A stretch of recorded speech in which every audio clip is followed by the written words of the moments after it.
Hello everyone, আসসালামু আলাইকুম। কেমন আছেন সবাই? আশা করি ভালো আছেন। আমি ইনশাল্লাহ ভালো আছি।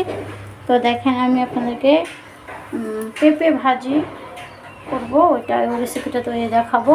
তো পেঁপে ভাজিটা হচ্ছে আসলে আমরা কিন্তু অনেকেই বুঝি না যে পেঁপেটা কীভাবে খাইতে হয়, কিন্তু পেঁপে কিন্তু আমাদের শরীরের জন্য অনেক উপকার। পেঁপে আমাদের যার কোষ্ঠকাঠিন্য তার পায়খানাটাকে খুব নরম করে এবং ধুন্দুলে পায়খানা নরম করে। অনেকেই বলে যে আমরা অনেক পায়খানা করতে পারতেছি না এই শীত, তাই এই সবজিগুলো তারা খাবেন। পেঁপে এবং ধুন্দুল এই সবজিগুলো কিন্তু শরীরের কোষ্ঠকাঠিন্য দূর করে। তো দেখেন, আমি পেঁপে ভাজি করবো। এখন আমি এই যে পেঁয়াজ কুচি, রসুন কুচি এবং কাঁচামরিচ কুচি নিয়েছি। এখন আমি এখান থেকে পেঁয়াজ কুচি এবং রসুন কুচি তেলে পরিবেশন করব। ওই যে আমি তেলে দিয়ে দিলাম রসুন কুচি অল্প, কারণ যেহেতু পেঁপে ভাজি, আর পেঁয়াজ কুচিটা দিয়ে দেবো। আমি পেঁয়াজ কুচিটা দিয়ে দিলাম, আমি যে পেঁয়াজ কুচি দিয়ে দিলাম। এখন আমাদেরকে একটু আসতে হবে, পেঁয়াজটা কিন্তু একটু বাদামি কালার করতে হবে সব সব তরকারিতে। এটা কিন্তু বলার উদ্দেশ্য একটাই, যে আমার পেঁয়াজটা যদি একটু কালারে আসে, রঙটা পরিবর্তন হয়ে বাদামি কালারে আসে, তখন যদি আমার এটাকে এর মধ্যে আমরা দিই যেভাবে দিই, যা দিই, তো ওইটা কিন্তু টেস্ট হয় বেশি। এই জন্য এখন আমি দেখেন বন্ধুগণ, আমার পেঁয়াজটা কিন্তু বাদামি কালার হয়ে গেছে। এখন কিন্তু আমি পেঁপেটা দিয়ে দিব। পেঁপেটা কিন্তু এই যে লবণটা দিয়ে দিলাম পেঁপের মধ্যে। পেঁপেটা কিন্তু আমি সাদাই বেরোতে দেবো, হালকা একটু হলুদ দিব, কিন্তু আমি পেঁপেটা দিয়ে নিই, তারপর দিব হালকা অল্প, যাতে সবুজই সাদাই থাকে, কারণ সাদা পেঁপে রয়েছে কিন্তু বেশি টেস্ট। আর কি অল্প পরিমাণের দিলাম। দেখুন, এখন আমি কিন্তু সবগুলো পেঁপে দিয়ে দিব। আমি সবগুলো পেঁপে দিয়ে দিলাম। একদম চুলা জলটা আমি কমিয়ে দিলাম। এখন সবগুলো পেঁপে দিয়ে দিলাম। এখন কিন্তু এটাকে কম তাপে করে ভাজবো, পানি দিতে হবে না। একটু হালকা দিতেও পারেন, না দিতেও পারেন, তাপটা কিন্তু কম দিতে হবে। এটা এই তো হবে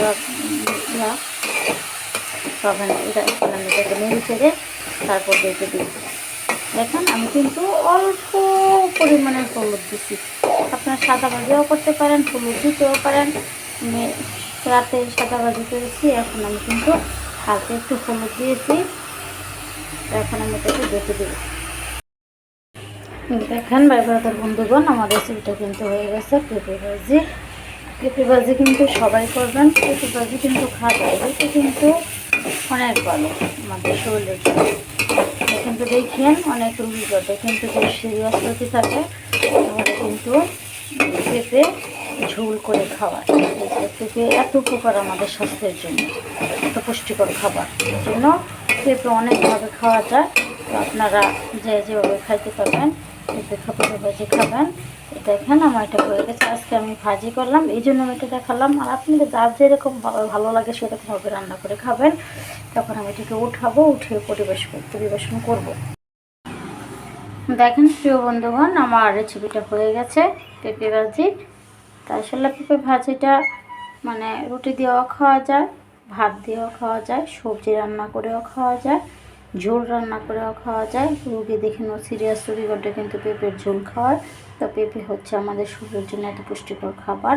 তো আমরা আসলে পেঁপেটা যেভাবে খেতে পারি সেভাবেই খাবো, কারণ পেঁপেও কিন্তু আরও উপকারে আসে। পেঁপে কিন্তু আমাদের পেটের ডাইজেকশন কিন্তু হজম করে। আমাদের যে হজমের যে প্রক্রিয়াটা, ওটা কিন্তু পেঁপে দ্রুত হজম করে ফেলে। তো এই জন্য, তাছাড়া আমাদের কোষ্ঠকাঠিন্য কিন্তু দূর হয়। তো এই জন্য আমরা কিন্তু পেঁপে যেভাবেই খেতে পারি সেভাবেই খাবো। তো এই জন্য আমি আজকে ভাজি করলাম, রেসিপিটা তৈরি করে দেখালাম। এইটা উপকরণগুলো আবার বলে দিই। সে উপকরণগুলো হচ্ছে খুব কিছু না। পেঁয়াজ কুচি, রসুন কুচি, কাঁচামরিচ কুচি, লবণ, তেল, আর সাদা ভাজিও করা যায়, হালকা একটু হলুদ দেওয়া যায়। আমি আর কিছু দিবার না, কিন্তু তাহলে স্বাদ থাকবে না। আমি কিন্তু হালকা একটু হলুদ দিছি, অল্প পরিমাণে, একেবারে অল্প। দেখেন, আমার ভাজি পাপড়িটা হয়ে গেছে। এখন আপনারা এভাবে তৈরি করবেন এবং খাবেন।